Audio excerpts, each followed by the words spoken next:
Class 12th हम आपके board द्वारा जारी जो प्रश्न बैंक थे उसमें से अनसीन पैसेजेस कंप्लीट कर रहे थे, जिसका पार्ट 1 मैंने पहले डाल दिया है और आज हम उसका सेकंड पैसेज देखेंगे। Akbar was the son of humble parents, यानी कि अकबर जो थे वो ऐसे माँ बाप के बच्चे थे जो बहुत ही ज़्यादा डाउन टू अर्थ थे, जिनमें बिल्कुल भी घमंड नहीं था, जो घमंडी नहीं थे। His father was a school master, उनके पिताजी एक स्कूल में पढ़ाते थे। There was never very much money in the house, यानी घर में कभी भी बहुत ज़्यादा पैसा नहीं होता था। So he didn't enjoy any luxuries, यानी जितनी भी बड़ी महंगी चीज़ें हैं वो शौक कभी वो पूरे नहीं कर पाए। All he wanted was to learn more and more, यानी वो हमेशा ज़्यादा से ज़्यादा सीखना चाहते थे। Books were not easily available then as they were hand written and very expensive, तो उस समय बुक भी आसानी से उनको नहीं मिलती थी, बहुत ज़्यादा महंगी हुआ करती थी। Akbar read all the books he could ले हिज हैंड ऑन, तो अब उनको जितनी बुक्स मिल पाती थी वो उतनी पढ़ लिया करते थे। In due course he mastered Arabic, Persian, philosophy and astronomy and dreamt of getting a position eight court, यानी इतने समय में उन्होंने अरबिक सीख ली, पर्शियन सीख ली, फिलोसफी सीख ली और ज्योतिष जो होता है वो भी सीख लिया, और वो चाहते थे कि उनकी जॉब जो थी वो कहीं कोर्ट में लगे। But for this one has to really excel in some field, also one needed a pattern close enough to the emperor to recommend a newcomer, तो वो चाहते थे कि अब उनका कोई रिश्तेदार ऐसा होना चाहिए जो कि वहाँ के राजा यानी एम्परर का कोई पहचान वाला हो, जिससे वो रिकमेंड करे, उनके बारे में बताए कि कोई न्यू कमर है जो यहाँ पर आना चाहता है, यानी कोई नया बालक है। It was a few months before he could find a patron, and even few more months before he could found a suitable opportunity to recommend him to the emperor, who asked what he had learned and what work could he do. On hearing the same, he said, "We are pleased to give the young man a chance. Let him take charge of the royal poultry house." तो अब उनकी job तो लग जाती है, लेकिन emperor कहता है कि हम तुम्हें मौका देना चाहते हैं, तो तुम जाकर जहाँ पर हम मुर्गियाँ वगैरह पालते हैं उसकी देखभाल करोगे। When he heard the news, Akbar was heartbroken, तो ये सुनकर अकबर का दिल एकदम बैठ गया। He a scholar, यानी कि काफ़ी पढ़ा लिखा था, capable of debating with the most learned men, इतना ज़्यादा नॉलेज था उसको कि वो किसी भी अच्छे से अच्छे जानकार के साथ डिबेट कर सकता था। Was asked to look after chicken hens, तो उससे ये कहा गया कि वो मुर्गियों की देखभाल करे। All the same, he got down to work with great determination, तो अब वो सब बाकी सब छोड़ते हुए काम पे बहुत लगन के साथ में लग गए। His only concern was hen, तो उनका सिर्फ एक ही टेंशन था जो थी मुर्गियाँ। He saw to it that they were well fed, यानी वो ध्यान रखते थे कि उन्हें अच्छे से खाना मिले, साफ पानी मिले और उनके रहने के जो छोटे छोटे से क्वार्टर थे वो साफ रहे। And if fowl took ill, that it was separated from the others and given proper treatment, यानी अगर कोई फाउल उसमें से बीमार हो जाता था तो उसे दूर रखा जाता था बाकी सबसे और उसे प्रॉपर ट्रीटमेंट दिया जाता था। Meanwhile, the emperor had forgotten about the scholar he had paced off to mind the hens, तो अब एम्परर जो थे वो राजा जो था वो भूल गया कि उसने किसी इतने ज़्यादा पढ़े लिखे विद्वान को ऐसे काम में लगा रखा है। तो अब one day, while his finance minister was reading out the palace accounts to tell emperor how much money has been spent on royal household, he mentioned such a low figure that the emperor sat up. तो एक दिन जब finance minister बैठकर पूरी चीज़ें emperor को बता रहा था कि कितना पैसा जो है वो कहाँ कहाँ खर्च हुआ है, तो उसने इतना कम पैसा एक जगह पर बोला कि एम्परर एकदम से चौंक गए। Have most of ours hand died, he asked, तो क्या वो पूछता है कि क्या सारी मुर्गियाँ मर गई हैं? नो योर मैजेस्टी, नहीं महाराज, was the reply. Hens are not only alive but are plump and fit, यानी जो मुर्गियाँ हैं वो केवल जिंदा नहीं हैं बल्कि वो अच्छी हट्टी कट्टी हो गई हैं। Send for the scholar, the emperor demanded, तो एम्परर उसको बुलाता है कि जाओ उसको बुला के लाओ। When Akbar came to the palace, the emperor demanded, aren't you feeding them properly, तो अकबर जब आता है तो राजा उससे पूछते हैं कि क्या तुम उन्हें ठीक से खाना नहीं दे रहे हो?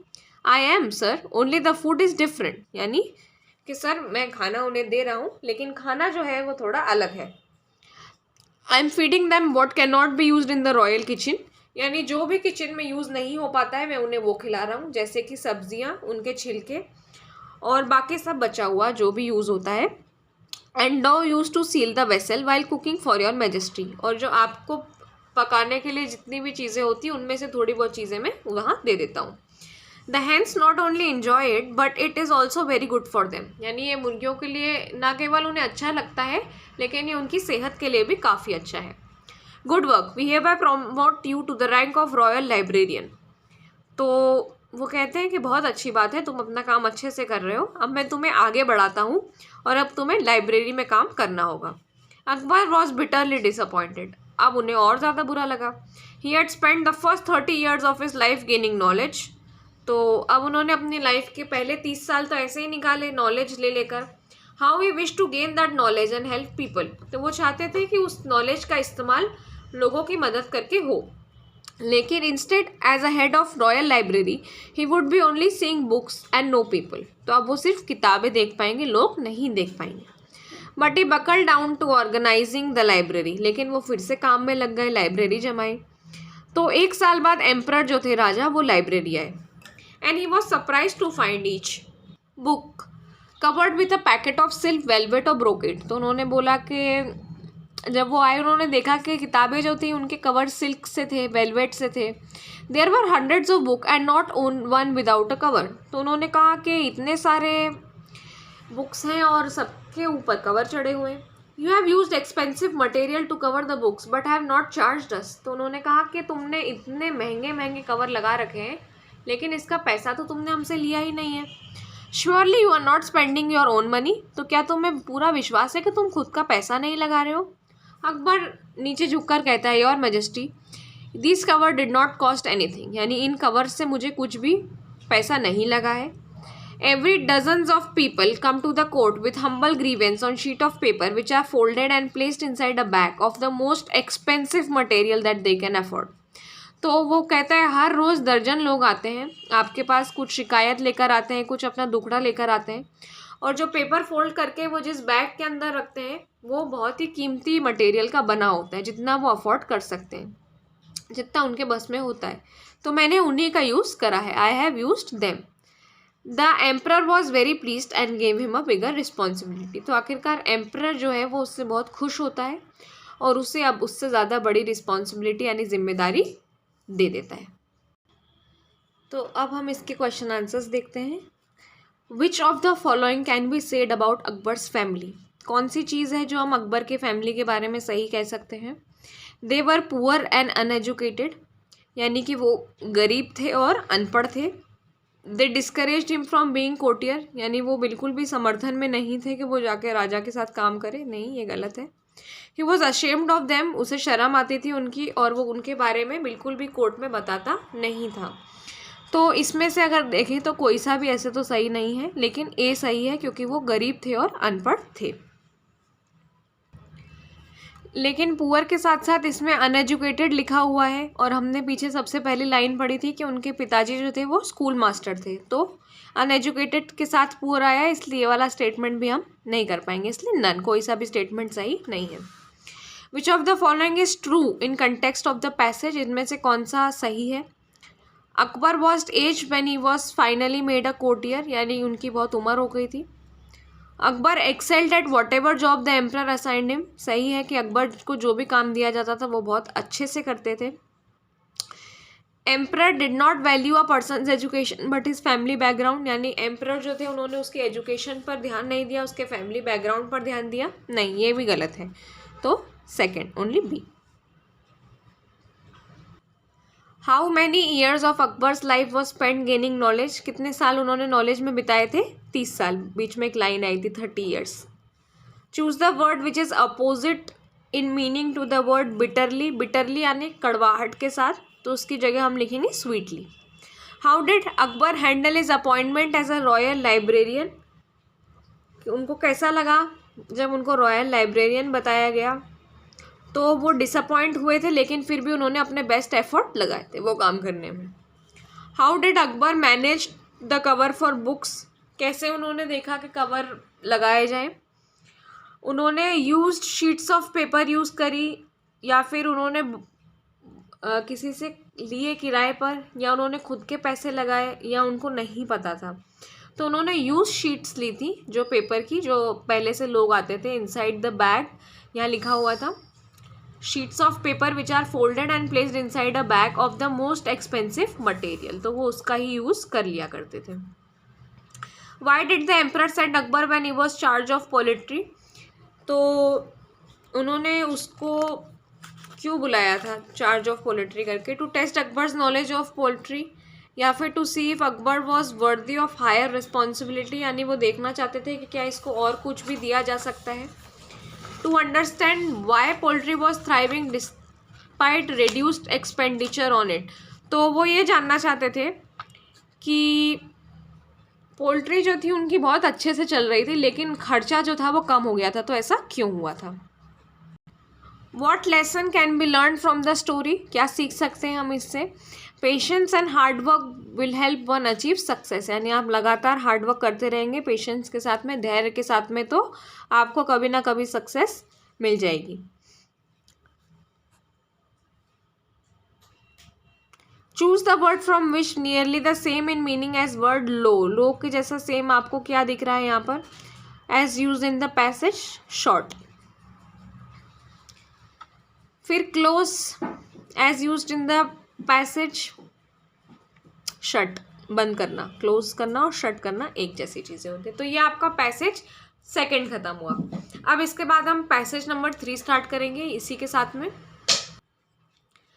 फैट कम्स इन 2 टाइप्स, यानी जो फैट होता है, जो हम पढ़ते हैं प्रोटीन, विटामिन, उसके जैसा फैट जो होता है वो 2 तरीके का होता है। Omega 3 which is found in marine life, यानी जो समुद्री लाइफ में पाया जाता है, समुद्र से रिलेटेड जो चीज़ें होती हैं उनमें। And omega 6 which is concentrated in vegetable oil, जो ऑयल्स हम खाते हैं उनमें मिलता है, तेल। फर्स्ट इज़ गुड, यानी ओमेगा 3 अच्छा होता है, और जो दूसरा वाला है ओमेगा 6 वो बहुत सड़ा हुआ होता है। बेस्ट सोर्स ऑफ ओमेगा 3, यानी सबसे अच्छे स्रोत क्या है ओमेगा 3 के, कहाँ से हमें मिल सकता है? सी फिश से, क्योंकि हमने पढ़ा कि समुद्री लाइफ में, यानी मछलियों से। But frying it in omega 6 rich vegetable oil kills all it's goodness, यानी अब अगर हम उसे तल देंगे, फ्राई कर देंगे ओमेगा 6 में, तो वो हमारे किसी भी काम का नहीं बचेगा। Ageing brains have low levels of thiamine, यानी जैसे जैसे उम्र बढ़ती जाती है, ब्रेन की भी उम्र बढ़ती है, उसमें लो लेवल ऑफ थियामिन होता है, जो किस में मिलता है? Wheat, germ, bran, nuts, meat and cereals, यानी जितने भी नट्स होते हैं, मूंगफली वगैरह होती हैं, या फिर हम जितने भी ड्राई फ्रूट्स देखते हैं, मीट होता है, उन सब में मिलता है। More good brain food comes from liver, milk and almonds, यानी लीवर से मिलता है, दूध से मिलता है और बादाम से मिलता है। मोर गुड ब्रेन फूड जो हमारे दिमाग के लिए अच्छा होता है। Which are rich in riboflavin, जो राइबोफ्लेविन में अच्छे होते हैं, और एक्सट्रीमली गुड फॉर मेमोरी, यानी मेमोरी के लिए भी बहुत अच्छे होते हैं, आपका जो याददाश्त होती है उसके लिए भी बहुत अच्छे होते हैं। Keratin available in deep green leafy vegetables and fruits is also good for geriatric brains. So is high iron diet, यानी कैरोटीन हमें किस में मिलता है? जो हरे एकदम लीफी वेजिटेबल्स होते हैं उनमें और फलों में। हाई आयरन डाइट भी, it can make old brain Gallup hyper actively like young ones, यानी ये इतने ताकतवर होते हैं कि ये एकदम बुढ़ापे के शरीर को भी यंग जवान बच्चों के जैसा बना देते हैं। आयरन भी ग्रीन से मिलता है, यानी जितनी भी ग्रीन सब्जियां हैं, लीवर, शेलफिश, रेड मीट और सोयाबीन से। सी फूड जो होता है, यानी समुद्री खाना जो भी है, वो भी बहुत ज़्यादा आयरन में रिच होता है, एक बहुत एक्सीलेंट डाइट सप्लीमेंट है ये। New England journal of medicine reported in its may 1985 issue that 30 grams of fish a day could result in dramatic drop in the chances of acquiring cardiovascular disease, यानी 1985 में जो new England के journal of medicine में एक report आई थी जिसमें कहा गया था कि अगर 30 ग्राम मछली रोज़ खाई जाती है तो आपके हार्ट के डिजीज़ होने के चांसेस बहुत कम हो जाते हैं। Sea fish particularly shellfish, crabs, mackerel and sardines are more effective than riverine fish because the latter is more vulnerable to chemical effluents, यानी जो समुद्र की मछलियाँ होती हैं वो ज़्यादा हमारे लिए लाभ की होती हैं, उनसे ज़्यादा हमको फ़ायदा होता है। क्यों? क्योंकि नदियों में क्या होता है, हम अपना जितनी भी गंदगी होती है, केमिकल्स वगैरह होता है फैक्ट्री के, सब नदियों में जाते हैं, ज़्यादातर नदी अवेलेबल होती है हर जगह पर। तो मछलियाँ उससे पॉल्यूट हो जाती हैं और हम उसे खा जाते हैं। इसलिए समुद्र देखा जाए तो ज़्यादा साफ सुथरे होते हैं। तो अब आलमंड्स जो राइबोफ्लेविन में रिच होती हैं वो किसके लिए अच्छी होती है? हमारी मेमोरी के लिए। Geriatric pertains to old people. 30 grams of fish अगर रोज खाते हैं तो हमें हार्ट डिजीज होने के चांस कम हो जाते हैं। Drop in the chances of getting heart disease. Cardiovascular relates to, cardiovascular का मतलब क्या होता है? हार्ट और ब्लड वेसल्स, यानी हार्ट और उससे रिलेटेड ब्लड वेसल्स। ओमेगा 3 का सबसे अच्छा स्रोत क्या है? सी फिश। तो हम एक बार इसके मीनिंग फिर से देख लेते हैं। मेराइन मतलब समुद्री, समुद्र से जुड़ा हुआ। रॉटन यानी सड़ा हुआ। सोर्स यानी स्रोत। गुडनेस यानी अच्छाई। गुड ब्रेन फूड यानी जो हमारे ब्रेन के लिए ज़रूरी है। आलमंड्स यानी बादाम। मेमोरी यानी हमारी याददाश्त। गैरियाट्रिक ब्रेन यानी ओल्ड पीपल, जो बुढ़ापे का ब्रेन होता है, दिमाग होता है वो।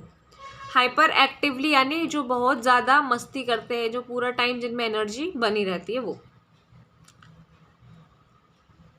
कार्डियोवैस्कुलर डिजीज़ यानी हार्ट और हार्ट के वेसल्स, ब्लड वेसल से रिलेटेड जो बीमारी है वो।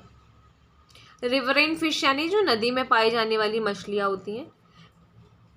मोर वल्नरेबल टू केमिकल एफ्लुएंट्स यानी जिनमें ज़्यादा केमिकल मिलने के चांसेस होते हैं, जो केमिकल से जल्दी अफेक्ट हो जाती हैं। तो ये 2 पैसेज आपके कंप्लीट हो गए आज के। इसके पहले हम ऑलरेडी एक डाल चुके हैं।